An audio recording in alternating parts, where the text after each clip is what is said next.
Secretaría de Educación Pública, Gobierno de la República.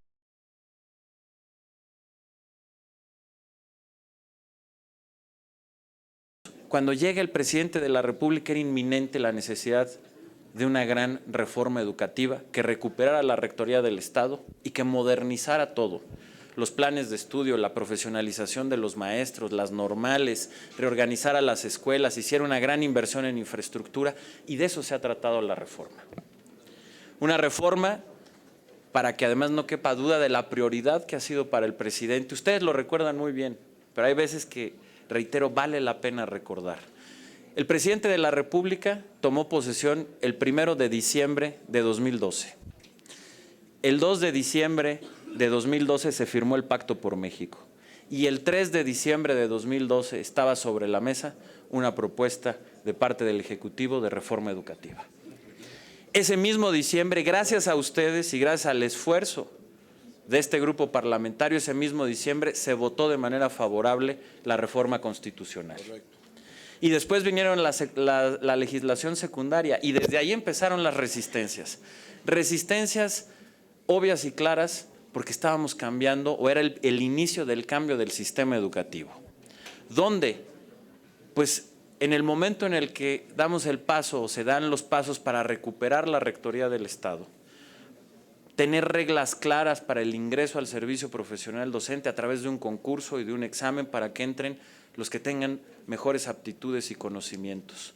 Los concursos para ascender de ser maestro a ser director, las evaluaciones que permite saber cómo vamos y dar capacitación a quien lo necesite e incrementos salariales a quien demuestre que está haciendo muy bien su trabajo. Todo eso implicaba un reto para quienes antes controlaban los ascensos de los maestros, para quienes antes controlaban el ingreso, para quienes después de esos 12 años de pérdida de rectoría del Estado se incrementaron prácticas como la venta y la herencia de plazas. Hay que decir las cosas como son. Y por supuesto que desde ahí vino la resistencia de la coordinadora.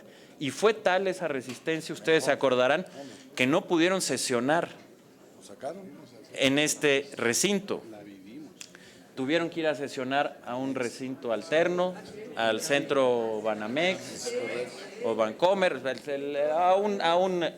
bueno, ese era el grado de resistencia y ese fue el valor que tuvo este Senado y que tuvo este grupo parlamentario para sacar adelante esa reforma. Y después de eso vino la parte de la implementación. Ustedes conocen la historia, pero déjenme nada más también para recordar, porque estas resistencias obviamente fueron también, después de la aprobación legislativa, fueron creciendo, ya en el campo, en el día a día. Y esas resistencias llegaron a su pico hace un año, exactamente hace un año, que estábamos iniciando cursos. Y hace un año teníamos un paro de labores en Michoacán, en Guerrero, en Oaxaca y en Chiapas. Pero no solo eso. En Michoacán, y quienes son de Michoacán lo saben, teníamos bloqueadas las vías del tren del puerto Lázaro Cárdenas, generando ya un problema para el país porque gran parte de la mercancía de ese puerto, que es uno de los más grandes de nuestro país, va o alimenta la generación de muchas de las exportaciones que hace nuestro país y que se producen en el centro, en el Bajío y en el noreste. En Guerrero, y lo saben bien, teníamos bloqueada la autopista del Sol de manera intermitente, pero bloqueado el paso entre la Ciudad de México y Acapulco. En Oaxaca estaban bloqueadas más de 80 carreteras, a tal nivel que hubo comunidades, tanto del Istmo como de la costa, que tuvimos que hacer un puente aéreo para llevar víveres por el bloqueo que estaban sufriendo. En Chiapas estaba bloqueada la frontera con Guatemala y estaba bloqueado el paso entre Tuxtla Gutiérrez y San Cristóbal de las Casas.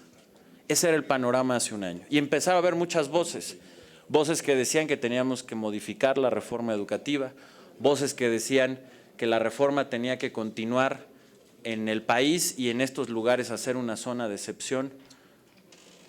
Ideas que afortunadamente la firmeza y la claridad del presidente de la República no aceptó y no cedió.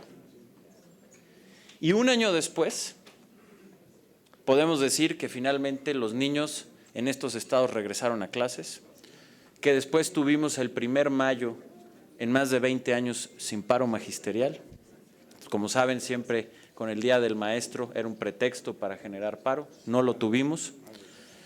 Iniciamos cursos la semana pasada en todo el país, sin excepción, sin ningún problema. Eso era algo que también no sucedía desde hace muchísimos años. Y mucha gente podría decir, bueno, sucedió porque en la práctica se dieron. Al contrario, afortunadamente la reforma siguió avanzando. A la par de que todo esto sucedió, entre mayo y julio se evaluaron la mayoría de los normalistas de Michoacán, Guerrero, Oaxaca y Chiapas que se habían resistido. Esto lo conoce muy bien el senador Sofío.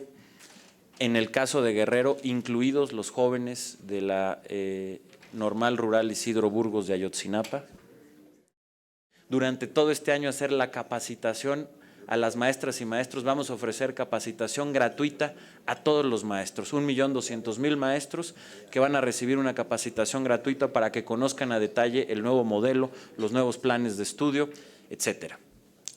Después seguimos, bueno, con lo de los libros que ya les decía, continuamos con la presentación de la nueva estrategia de inglés, que es algo que nos entusiasma mucho, que va a ser un cambio extraordinario para el país.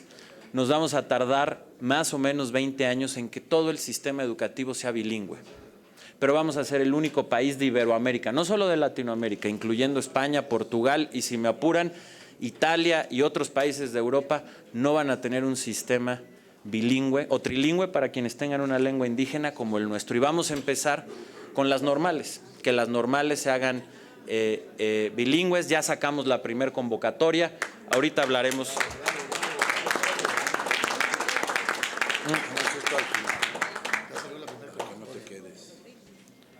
Sí, claro. Ya si quieren hablaremos ahorita a detalle, pero bueno, presentamos lo del inglés, el fortalecimiento a las normales.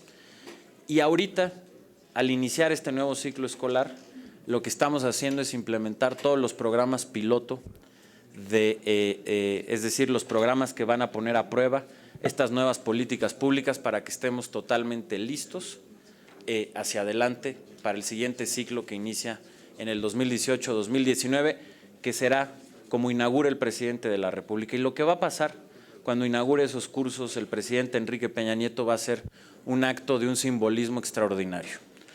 Porque en 2012 él recibió un sistema educativo en donde no había rectoría del Estado, en donde la infraestructura de las escuelas estaban en el abandono, en donde teníamos planes de estudio acordes con el siglo XX y no con el siglo XXI, en donde había un gran desorden, una gran opacidad, y él va a entregar un nuevo sistema educativo con la rectoría del Estado recuperada y en marcha, con nuevos planes y programas de estudio y una nueva orientación pedagógica para que los niños aprendan a aprender acorde con el siglo XXI, con un programa de infraestructura de renovación como nunca antes se había visto, con una nueva organización de las escuelas, listos para que ese sistema educativo empiece a trabajar hacia adelante.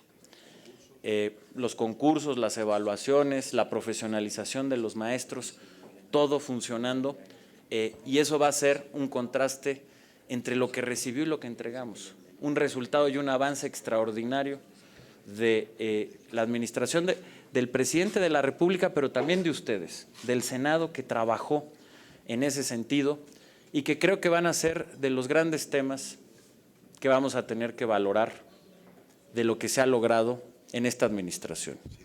Con la claridad, la valentía que tuvo el presidente de la República de ver que en gran medida el futuro del país pasaba por la educación, que el cambio de México estaba en la fuerza de la educación y que había que ser arrojados, valientes, hacer lo que nadie antes se había atrevido a hacer, tomar los costos políticos que han sido muy altos, pero en donde ha sido absolutamente firme y claro y que van a llevar al país a otra dimensión. Un país que además se va a enfrentar, y ahorita platicaremos, el cambio tecnológico, y la única manera de lograrlo es con educación.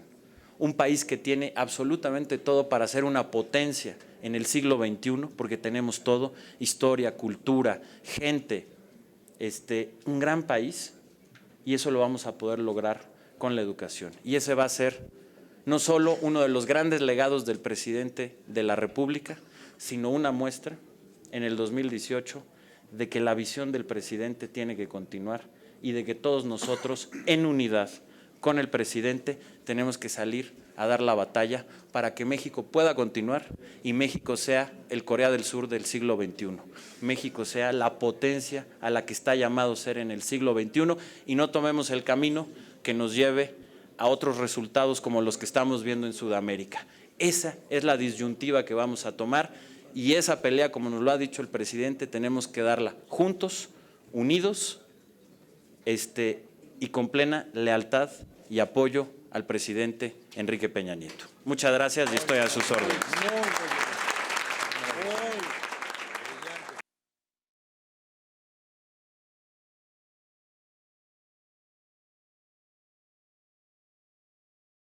Secretaría de Educación Pública, Gobierno de la República.